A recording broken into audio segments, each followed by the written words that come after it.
বীজগণিতের basic পর্ব ক্লাসে আজকে আমরা ভাগ শিখব।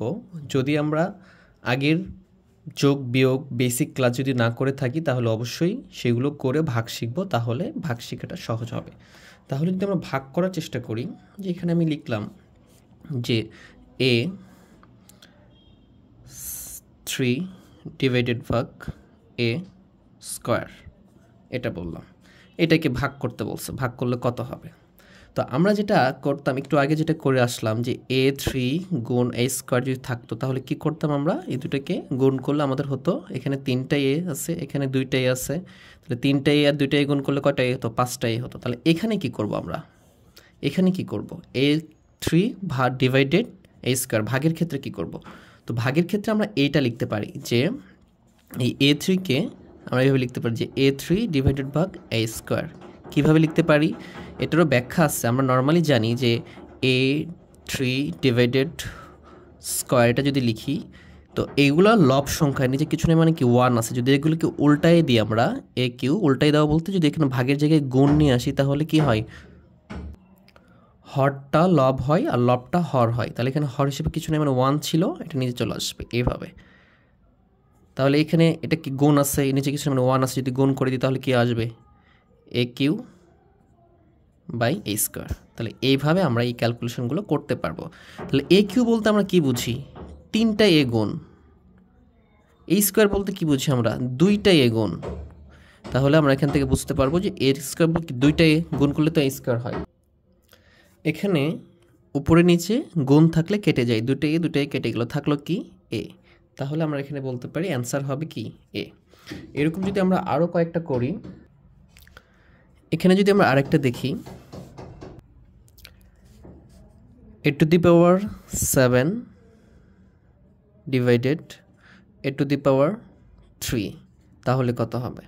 তো এটার মতো করে যদি আমরা এটাকেও এরকম করার চেষ্টা করি তাহলে কি হবে, a to the power 7 বা a to the power 3 হবে। তো আমরা এটাই ভেঙে বুঝবো, তারপরে আমরা ডিরেক্টলি করতে চেষ্টা করব। এখানে কয়টা এ আছে, তার মানে 7টা এ আছে এখানে, তাহলে আমি 7টা এ গুণ করতে পারি,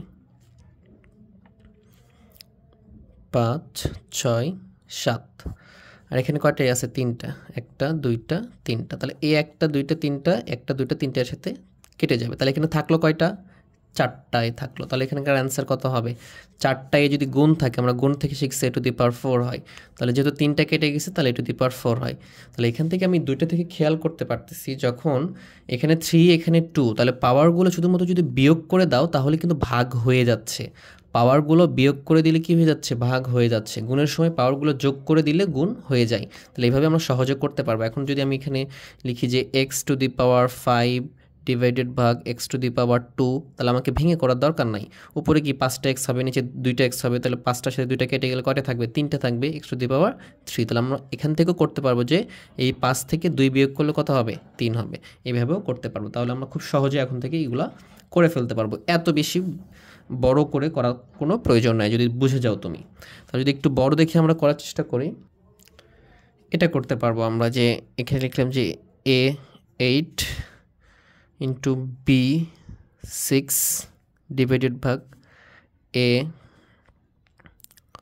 2 বি 3, তাহলে কত হবে। তাহলে এটাও আমরা যদি একটু ভেঙে করার চেষ্টা করি তাহলে আমাদের এখানে কি থাকবে, এইভাবে লিখতে পারবো যে a to the power 8 into b to the power 6 divided ভাগ আমরা লিখতে পারবো যে a square into b to the power 3। আচ্ছা, নর্মালি যদি খেয়াল করি এখানে কয়টা এ আছে, উপরে 8টা এ আছে, নিচে 2টা এ আছে। তাহলে এখানে যদি 8টা এ লিখি, নিচে 2টা এ লিখি, তাহলে 8টার সাথে 2টা এ কেটে যাবে, তাহলে উপরে কয়টা এ থাকবে, 6টা এ থাকবে। তাহলে আমরা এখানে লিখতে পারবো এ টু দি পাওয়ার 6।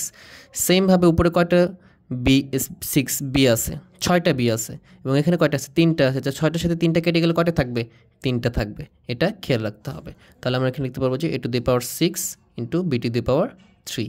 তাহলে এভাবে আমরা করতে পারবো। যদি আরেকটু ভেঙে করার চেষ্টা করি, লিখলাম যে এই স্কোয়ার, এখানে স্কোয়ার না লিখে 6 লিখি, a to the power 6 into b to the power 2 divided ভাগ লিখলাম যে a to the power 3 into b. এটাকে যদি ভাগ করতে বলো তাহলে আমরা এটা করতে পারবো যে a to the power 6 into b square by a cube into b. যদি এটাকে ভেঙে করার চেষ্টা করি তাহলে এখানে কয়টা এ আসবে, 6টা এ আসবে, 1টা 2টা 3টা 4টা 5টা 6টা ইন্টু এখানে বি কয়টা 2টা বি গুণ বি। নিচে যদি খেয়াল করি তাহলে এখানে কয়টায় আসবে 3টা এ, কারণ এ কিউ আছে, এটা গুণের নিয়ম থেকে আমরা পাচ্ছি বি আছে, তাহলে এখানে একটা থেকে একটা বি কেটে দাও, এখানে 1 2 3টে এ 1 2 3টে, তাহলে কয়টা থাকতেছে এখানে একটা বি থাকতেছে আর এখানে 3টা এ থাকতেছে, তাহলে কি হলো 3টা এ গুণ করলে কি হবে এ কিউ ইন্টু বি, তাহলে আমরা এখানে লিখতে পারবো এ কিউ ইন্টু বি। তাহলে আমরা সাধারণ থেকেও আমরা খেয়াল করছিলাম যে 6টা এ থাকে, যদি আমি 3টা এ ভাগ করে দিই তাহলে কয়টা এ থাকবে 3টা এ, 2টা বি থেকে একটা বি ভাগ করে কয়টা বি থাকবে একটা বি থাকবে। তাহলে এভাবে আমরা ভাগগুলো কমপ্লিট করতে পারবো।